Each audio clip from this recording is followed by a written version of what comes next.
ഭാസ്കര കൈമൾ.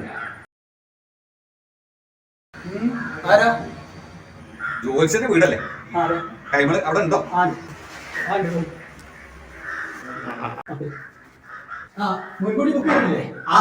ഇന്ന് വരാൻ പറഞ്ഞു. അതെ. എന്താ ജോത്സ്യ കൈമളല്ലേ? അവിടെ അതെ, നാം ജോത്സ്യരല്ല, മഷിനോട്ടക്കാരൻ. നമ്മുടെ വീട്ടിലേക്ക് മഷി നോക്കണ മഷിനോട്ടക്കാരൻ. മനസ്സിലായോ? അതിന്റെ ആഗമോദ്ദേശം എന്താ മനസ്സിലായില്ല? അല്ല, ഒന്ന് ഗണിക്കണ്ടിരുന്നു. ഗണിക്കേ? ഇവിടെ ഗണനും ഗുണമല്ല. ഈ വെറ്റിലെ മഷിനോട്ട അത് മനസ്സിലായില്ലേ നിനക്ക്? നിന്റെ കാര്യങ്ങൾ അറിഞ്ഞാൽ മതിയല്ലോ. പിന്നെ എന്താ വായി നോക്കിയിരിക്കുന്നത്? നിനക്കൊരു പണിയില്ലേ? കുശിനിൽ പണി കിടക്കണോ? അങ്ങ് ചെല്ല. സേവനമൊക്കെ ചെയ്യണം. വീട്ടുകാരെ കൊടുത്താൽ ആണല്ലോ. എന്തെങ്കിലും കൊടുത്താൽ ഭോജനം കൊടുത്താ ഞാൻ ചോദിക്കുന്ന ചോദ്യങ്ങൾക്ക് കറക്റ്റായിട്ട് എനിക്ക് മറുപടി തരണം.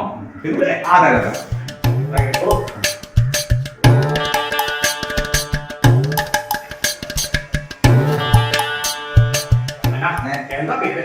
എന്റെ പേര് രാഘവൻ. മേലപ്പാട്ട് രാഘവൻ എന്ന് പറഞ്ഞാൽ എല്ലാവരും അറിയും.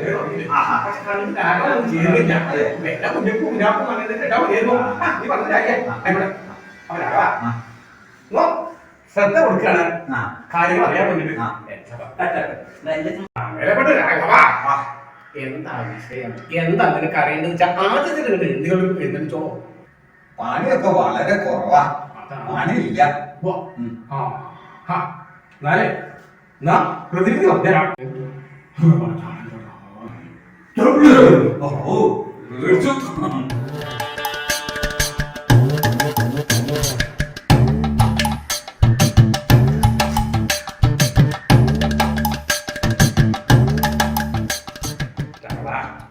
രാഘവൻ പണിക്ക് പോവാറുണ്ടോ? എന്നുവെച്ചാ പണിക്ക് പോവാനില്ല, താല്പര്യമില്ലാന്നർത്ഥം. പിന്നെന്തിനാ മക്കളെ? തനിക്ക് അങ്ങനെ ഒരു വിധിയില്ല, താൻ പണിക്ക് പോകണ്ട. എന്താ സന്തോഷമായോ? അല്ല, അപ്പൊ ഇതിപ്പോ എന്താ ഇനിയിപ്പോ വേറെ പണി എന്തെങ്കിലും ഒരു നല്ലൊരു പണിയുണ്ട്. എന്താ ചോദിച്ചാൽ മിഠായി ഇടുക. മിഠായി ഇടുന്ന നടക്കുന്ന വട്ടത്തിലും വളഞ്ഞിട്ടും നേരെ ആയിട്ട് നടക്കൂലോ. ഒരു പണി എടുക്കാണ്ട് അങ്ങോട്ട് കൂടെ നടക്കുന്നതിന് പറയാണ് മിഠായി ഇടുക. ഇനി എന്താ വിഷയം? അടുത്ത് പറഞ്ഞോളൂ. ഇത് നോക്കിയിട്ട് ഒരു കാര്യമില്ല, താൻ പണിക്ക് പോയില്ലേനോ. എന്നാ പിന്നെ കൈമളെ വേറൊരു കാര്യം നോക്കേണ്ടത്. എന്താ? അത് ഈ കല്യാണം ഒന്നും അങ്ങനെ ശരിയായി വരുന്നില്ല. കൊള്ളാലോ. അപ്പൊ വിവാഹം കഴിച്ച് വീട്ടിൽ ഇങ്ങനെ വിഷ്ഠാന ഭോജനം കഴിച്ചിരിക്കുക എന്നാണ് ഉദ്ദേശിക്കുന്നതല്ലേ? ഒരു പണിക്ക് പോവാതെ നിനക്ക് കല്യാണം കഴിച്ചാൽ നീ എന്ത് ചെയ്യും? അല്ല, ആലോചിക്കാം. എന്നാലും നീ വന്നതാണല്ലോ, എനിക്ക് ദക്ഷിണ തരണം. ഞാൻ കാര്യങ്ങൾ നോക്കിയിട്ട് സത്യമായിട്ട് അങ്ങനെ എഴുന്നള്ളിച്ചോളാം. ഒരു അപ്പൊ കല്യാണത്തിന്റെ വിഷയമാണല്ലോ അല്ലെ? അപ്പൊ ഞാൻ ചോദിക്കുന്നത് എന്താ വെച്ചാൽ തനിക്കുണ്ടാവുന്ന ഒരു സങ്കല്പമൊക്കെ ആ സങ്കല്പത്തിലുള്ള ആ കുമ്പടിയെ കുറിച്ച് നമ്മൾ വർണ്ണിക്കാം. കേൾക്കട്ടെ. അല്ല, അങ്ങനത്തെ ഒന്നുമില്ല. ഒരിത്തിരി മൂട്ടി കൂടുതൽ വേണം, കുറച്ച് വെളുപ്പൊക്കെ വേണം, കാണാൻ നല്ലൊരു ചെപ്പ് വേണം. കണ്ണിന്റെ വീട് എന്ന് പറഞ്ഞ ഒരു 2 നില വീട് ഉണ്ടായിക്കോട്ടെ.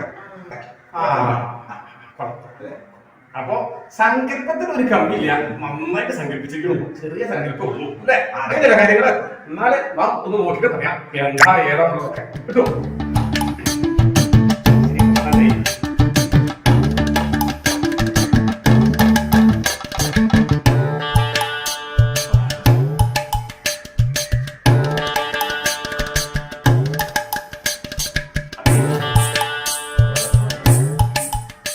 നല്ലോണം മുടി വേണം, 2 നില വീട് വേണം, ഇതല്ലേ സങ്കല്പം? എന്നാ തനിക്ക് യോജിച്ചൊരു പെണ്ണ് നോമിന്റെ വെറ്റിലയിൽ തിരിഞ്ഞിരിക്കണോ? ഒരു കരിമ്പൂതം ഈ കരിമ്പൂതത്തിന് നോം വെള്ളപ്പൂതൊക്കെ മാറ്റി തരാം. ഇച്ചിരി കാര്യങ്ങൾ ചെയ്യാണ്ടതിന് ഇച്ചിരി പണച്ചെലവൊക്കെ ഉണ്ട്.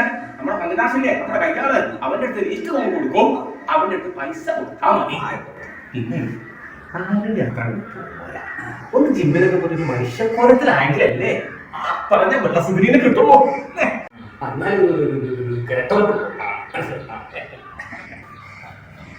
അപ്പൊ നാളെ ഒരു ജീവിതം വെക്കണോ കേട്ടോ, നന്നായിട്ട് ഭക്ഷണം കഴിച്ചോളൂ, പറ്റപ്പോഴും എന്തെങ്കിലും പണിക്ക് വെക്കോളൂ, എന്നാലും നന്നായിട്ട് മാറാതെ ഇരിക്കുള്ളൂ. അപ്പൊ ഇനി പ്രത്യേകിച്ച് ഒന്നുമില്ലല്ലോ, എന്തെങ്കിലും ഉണ്ടോ? ഒരു കാര്യം കൂടി നോക്കാണ്ടേ. എന്താ?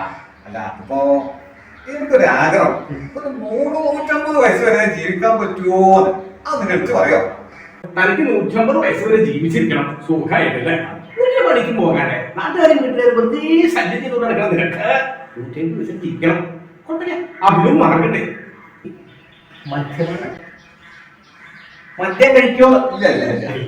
അഞ്ചോ അഞ്ചാമി വീട് അഞ്ചാമി കൃഷിയിലൊന്നുമില്ല. ഇല്ല, ഏതെങ്കിലും അതുമില്ല. പിന്നെ എന്തിനാ നീ 150 വയസ്സ് വരെ ജീവിച്ചിരിക്കണേ? പറയാനുണ്ടോ? അത് പോയി ഞാൻ